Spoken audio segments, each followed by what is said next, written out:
Aujourd'hui encore, on a entendu Le mystérieux train est passé à l'heure de 16h03. à la radio. Et ce sera sûrement loin d'être la dernière fois. Enfin, sauf pour moi. Je m'appelle Marc et j'ai décidé d'entreprendre des recherches sérieuses. Pas sur ce train, mais dans ce train. Bien sûr, les autorités ont déjà essayé d'enquêter, mais même après 1 an, personne ne sait vraiment ce qu'est ce train. Du coup, je vais essayer de moi percer ce secret. Honnêtement, j'ai pas espoir, mais je suis curieux. Donc c'est à mon tour de monter la marche. 16h02, je suis sur le quai 1A. J'ai fait mes au revoir à ma famille et à mes amis. Bien sûr, c'était un moment difficile, surtout pour eux, mais moi, je suis sûr que j'en reviendrai. À côté de moi, un agent de police qui me rappelle qu'il est déconseillé de prendre ce train. Plus loin, je distingue 5 autres personnes. Il y a une adolescente qui semble perdue dans ses pensées, un retraité, un gamin de maximum 10 ans, un homme et une femme d'âge moyen, mais ils n'ont pas l'air d'être ensemble. Le train arrive, 2 wagons.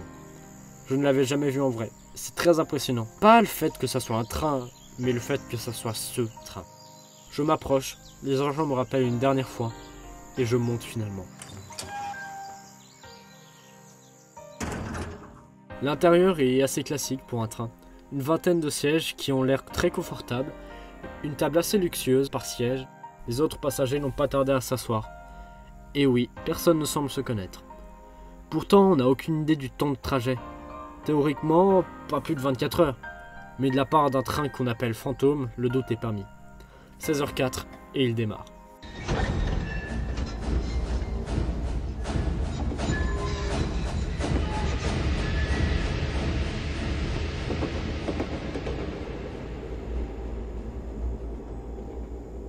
Je remarque mon ami Lucien qui me regarde depuis la route au-dessus de la gare.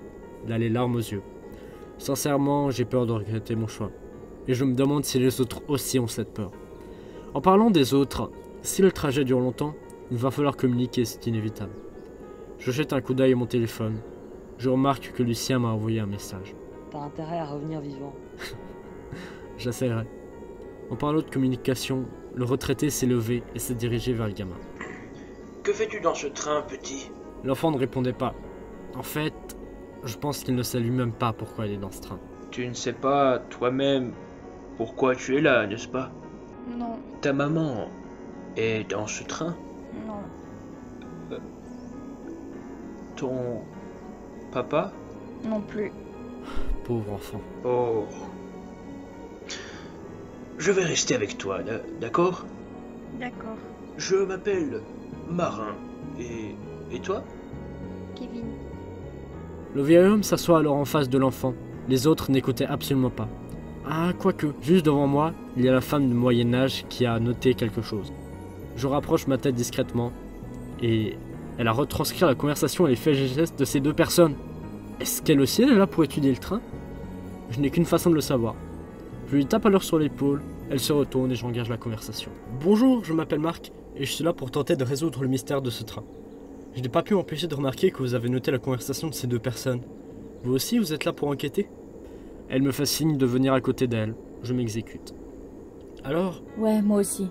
Mais évite de le crier sous tous les toits. Imagine qu'il y ait des complices dans les passagers. Des complices? C'est forcément un coup monté d'une organisation, alors oui. Je note les moindres faits et gestes des passagers. Ah, bah, c'est une possibilité à ne pas nier, j'imagine. Je m'appelle Agnès. Enchanté. Tu serais d'accord de partager tes connaissances avec moi? C'est pas contre toi, mais je préfère résoudre ce mystère seul. Ah, je vois. Le prends pas mal. Je te communiquerai peut-être mes recherches quand elles seront plus concluantes que maintenant. Avec plaisir. Elle n'a rien dit de plus à partir de là.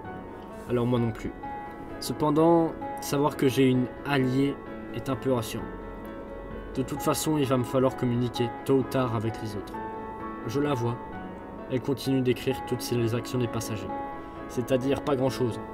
Le train était devenu très calme. On entendait à peine le bruit du déplacement du train. C'est plutôt inhabituel pour un train. 16h10. Je me laisse bercer par le bruit de celui-ci. Et lentement, je m'endors.